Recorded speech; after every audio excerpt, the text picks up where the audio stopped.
नमस्कृत्य नरं चैव नरोत्तमं देवीं सरस्वतीं व्यासं ततो जयमुदीरयेत्। ओम नमो भगवते वासुदेवाय। ओम नमः पितामहाय। ओम नमः प्रजापतिभ्यः। ओम नमः कृष्णद्वैपायनाय। ओम नमः सर्वविघ्नविनायकेभ्यः।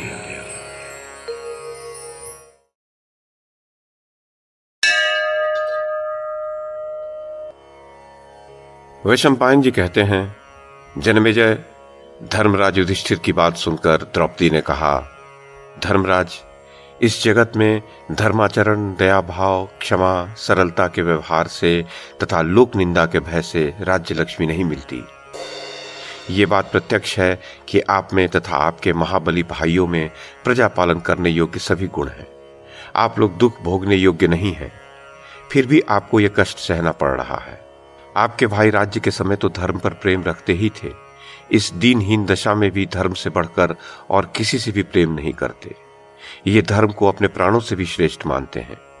ये बात ब्राह्मण, देवता और गुरु सभी जानते हैं कि आपका राज्य धर्म के लिए है, आपका जीवन धर्म के लिए है। मुझे इस बात का दृढ़ निश्चय है कि आप धर्म के लिए भीमसेन, अर्जुन, नकुल, सहदेव और मुझे भी त्याग सकते हैं। मैंने अपने गुरुजनों से सुना है कि यदि कोई अपने धर्म की रक्षा करे तो वह अपने रक्षक की रक्षा करता है, परंतु मुझे तो ऐसा प्रतीत हो रहा है मानो वह भी आपकी रक्षा नहीं करता। जैसे मनुष्य के पीछे उसकी छाया चलती है, वैसे ही आपकी बुद्धि सर्वदा धर्म के पीछे चला करती है। आप जब सारी पृथ्वी के चक्रवर्ती सम्राट हो गए थे, उस समय भी आपने छोटे छोटे राजाओं तक का अपमान नहीं किया था, बड़ों की तो बात ही क्या है। आप में सम्राट बने का अभिमान बिल्कुल नहीं था। आपके राजप्रसादों में देवताओं के लिए स्वाहा और पितरों के लिए स्वधा की ध्वनि गूंजती रहती थी। तब और अब भी अतिथि ब्राह्मणों की सेवा होती ही है। आपने साधु, सन्यासी और गृहस्थों की सारी आवश्यकताएं पूर्ण की थीं, उन्हें तृप्त किया था। उस समय आपके पास ऐसी कोई वस्तु नहीं थी जो ब्राह्मणों को न दी जा सके। अब तो आपके यहाँ 5 दोषों की शांति के लिए केवल बलिवैश्व देव यज्ञ किया जाता है और उसके पश्चात अतिथियों और प्राणियों को खिलाकर शेष बचे हुए अन्न से अपना जीवन निर्वाह हो रहा है। आपकी बुद्धि ऐसी उल्टी हो गई कि आपने राज्य, धन, भाई तथा मुझ तक को द्यूत में हार दिया। आपकी इस आपत्ति विपत्ति को देखकर मेरे मन में बड़ी वेदना हो रही है। मैं मूर्छित सी हो रही हूँ। मनुष्य ईश्वर के अधीन है, उसकी स्वाधीनता कुछ भी नहीं है। ईश्वर ही प्राणियों के पूर्व जन्म के कर्म बीज के अनुसार उनके सुख दुख तथा प्रिय अप्रिय वस्तुओं की व्यवस्था करता है। जैसे कठपुतली सूत्रधार के इच्छानुसार नाचती है, वैसे ही सारी प्रजा ईश्वर की इच्छा के अनुसार संसार के व्यवहार में नाच रही है। ईश्वर सबके भीतर और बाहर व्याप्त रहता है, सबको प्रेरित करता है और साक्षी रूप से देखता रहता है। जीव एक कठपुतली है, वह स्वतंत्र नहीं, ईश्वराधीन है। जैसे सूत में गुथी हुई मणियां, नाथे हुए बैल और जलधारा में गिरे हुए वृक्ष पराधीन होते हैं, वैसे ही जीव भी ईश्वर के अधीन है। जो वस्तु जिसमें लीन होती है, तत्स्वरूप ही वह होती है। मिट्टी से उत्पन्न घड़ा आदि, मध्य और अंत में मिट्टी के अधीन रहता है। ठीक वैसे ही जीव आदि, मध्य और अंत में ईश्वर के ही अधीन रहता है। जीव को किसी भी बात का ठीक ठीक ज्ञान नहीं है, इस कारण से वह सुख पाने या दुख हटाने में असमर्थ होता है। वह ईश्वर की ही प्रेरणा से स्वर्ग या नरक में जाता है। जैसे नन्हे नन्हे तिनके वायु के अधीन होते हैं, वैसे ही सभी प्राणी ईश्वर के। जैसे बच्चा खिलौनों से खेल खेल कर उन्हें छोड़ देता है, वैसे ही प्रभु जगत में जीवों के संयोग वियोग की लीला करते रहते हैं। राजन, मैं तो ऐसा समझती हूँ कि ईश्वर प्राणियों के साथ माता पिता के समान दया का व्यवहार नहीं करते। वे तो जैसा कोई साधारण पुरुष क्रोध से क्रूरता का व्यवहार करता हो, वैसा ही करते हैं। जब मैं देखती हूँ कि आप जैसे शील सदाचार संपन्न आर्य पुरुष भली भांति जीवन निर्वाह भी नहीं कर सकते, चिंता से विह्वल रहते हैं और अनार्य पुरुष सुख भोगते हैं, तब मुझे बड़ा दुख होता है। आपकी यह विपत्ति और दुर्योधन की संपत्ति देखकर मैं ईश्वर की निंदा करती हूँ, क्योंकि वह विषम दृष्टि से व्यवहार करता है।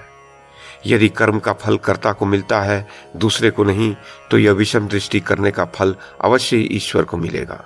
यदि कर्म का फल कर्ता को नहीं मिलता, तब तो अपनी उन्नति का कारण लौकिक बल ही है।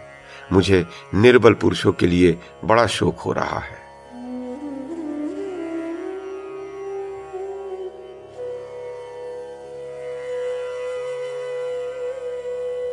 जन्मेजय, धर्मराज युधिष्ठिर ने कहा, प्रिय, मैंने तुम्हारे मधुर, सुंदर और आश्चर्य भरे वचन सुन लिए।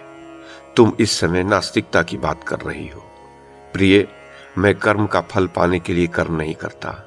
मैं तो दान देना धर्म है इसलिए दान देता हूं, यज्ञ करना चाहिए इसलिए यज्ञ करता हूं। फल मिले या नहीं, मनुष्य को अपना कर्तव्य करना चाहिए। इसी कारण से मैं अपने कर्तव्य का पालन करता हूं। सुंदरी, मैं धर्म फल के लिए धर्म नहीं करता।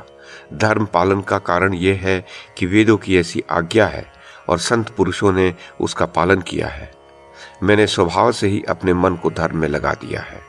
किसी भी धर्मज्ञ पुरुष के लिए धर्म के साथ तोल मोल करना बहुत ही निंदनीय होता है। जो धर्म को दूहना चाहता है उसे धर्म का फल नहीं मिलता।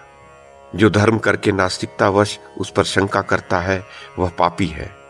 मैं तुम्हें यह बात बड़ी दृढ़ता के साथ कहता हूं कि धर्म पर कभी शंका न करना।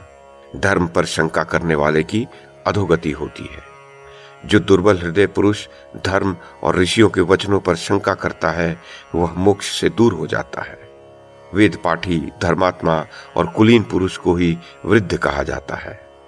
वह पापी तो चोरों के समान है जो मूर्खतावश शास्त्रों का उल्लंघन करके धर्म पर शंका करता है। प्रिय, अभी तुमने कुछ ही दिन पहले परम तपस्वी मार्कंडेय ऋषि को देखा था, जो धर्म के प्रभाव से चिरजीवी हैं।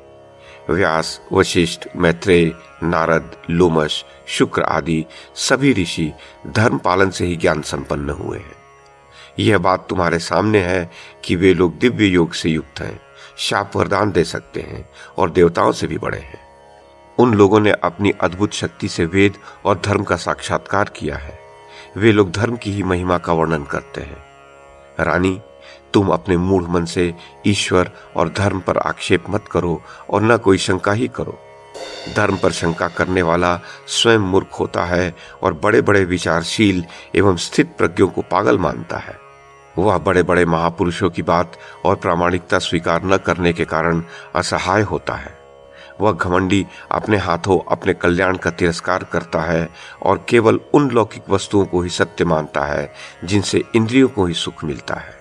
वह लोकोत्तर वस्तुओं के संबंध में सर्वथा अज्ञान रहता है। जो धर्म पर शंका करता है उसके लिए इस लोक में कोई प्रायश्चित नहीं है।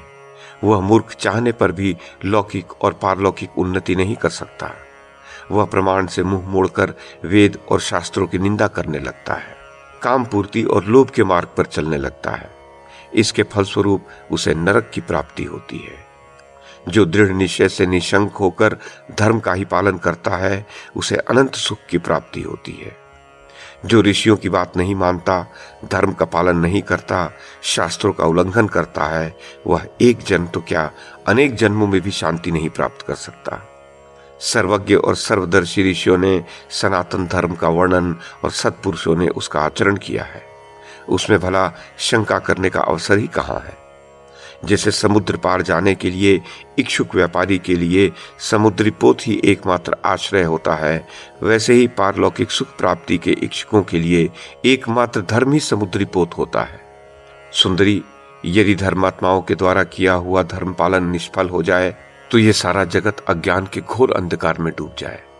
यदि तपस्या, ब्रह्मचर्य, यज्ञ, स्वाध्याय, दान और सरलता निष्फल हो जाए तो किसी को मोक्ष न मिले, कोई विद्या न पढ़े, किसी को धन न मिले, सब लोग पशु सरीखे हो जाए। यदि ऐसा होता तो सत्पुरुष धर्म का आचरण ही क्यों करते। संपूर्ण धर्मशास्त्र एक छलावा होता। बड़े बड़े ऋषि, देवता, गंधर्व सामर्थ्यवान होने पर भी धर्म का पालन क्यों करते। उन्होंने ये समझकर कि ईश्वर धर्म का फल अवश्य देता है, धर्म का पालन किया है और वास्तव में वही परम कल्याण है। धर्म और अधर्म दोनों ही निष्फल नहीं होते। विद्या और तप का फल तो हम प्रत्यक्ष ही देख रहे हैं। और इतनी ही बात नहीं है कि मैं तुम्हें वेद की प्रामाणिकता स्थापित करके धर्म पर श्रद्धा करने को कह रहा हूं। तुम्हारा अपना अनुभव भी तो धर्म की महिमा ही प्रकट करता है। तुम्हारा और तुम्हारे भाई का जन्म यज्ञ रूप धर्म के आचरण से हुआ है।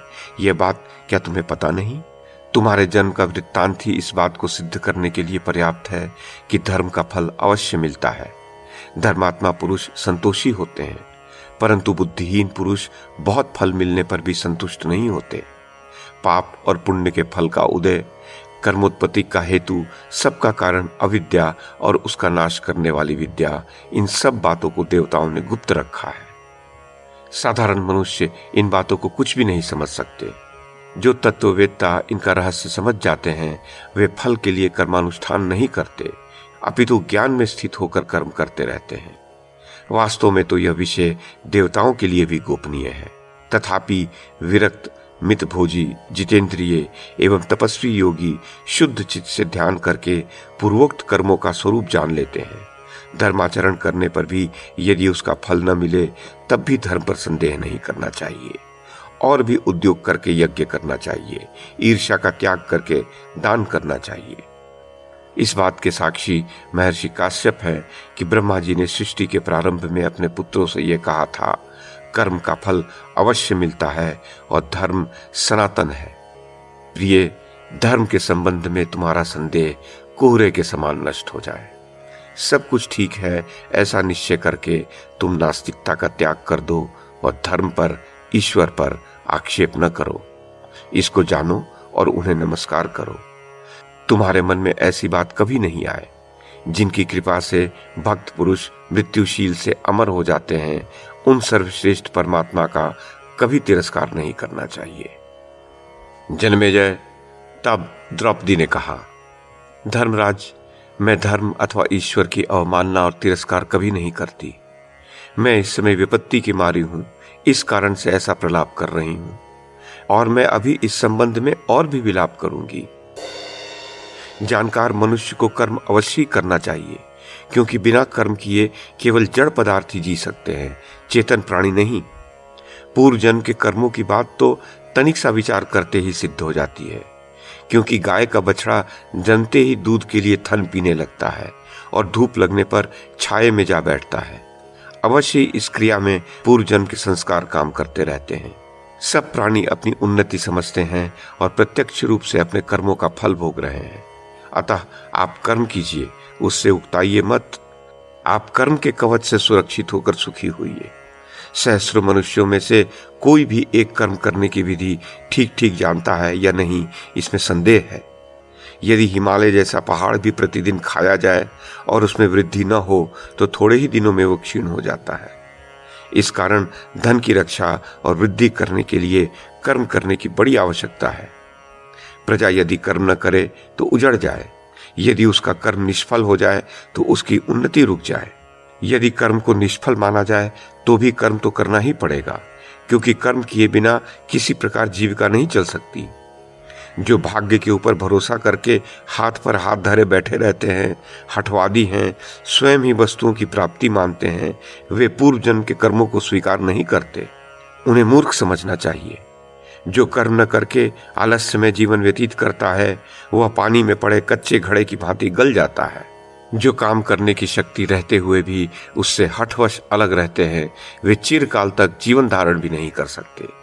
जो मनुष्य इस संदेह में रहते हैं कि मुझे अमुक कर्म का फल मिलेगा या नहीं, उन्हें कर्म का कुछ भी फल नहीं मिलता। जो निसंदेह होते हैं वे अपना काम बना लेते हैं। धीर पुरुष सर्वदा कर्म करने में लगे रहते हैं और फल के संबंध में कभी संदेह नहीं करते। परंतु वैसे मनुष्य होते हैं बहुत थोड़े। किसान हल से धरती जोतकर अन्न बो देता है और संतोष के साथ प्रतीक्षा करता है। इसके पश्चात बोए हुए अन्न को जल से सींचकर अंकुरित करने का काम मेघ करता है। यदि मेघ किसान पर अनुग्रह न करे, जल न बरसे, तो इसमें किसान का कोई अपराध नहीं है। उस समय किसान यही सोचता है कि सब लोगों ने जो काम किया वही मैंने भी किया। अब मेघ बरसे या न बरसे, फल मिले या न मिले, किसान निर्दोष है। वैसे ही धीर पुरुष को अपनी बुद्धि के अनुसार देश, काल, शक्ति और उपायों का ठीक ठीक विचार करके अपना काम करना चाहिए। ये बातें मैंने अपने पिताजी के घर पर बृहस्पति नीति के मर्मज्ञ विद्वानों से सुनी है। महाराज, आप विचार करके अपने कर्तव्य का निश्चय कीजिए।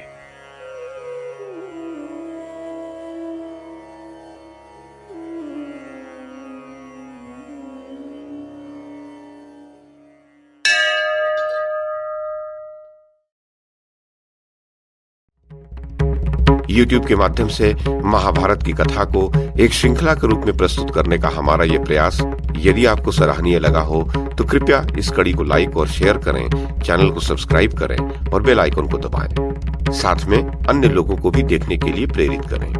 धन्यवाद और नमस्कार।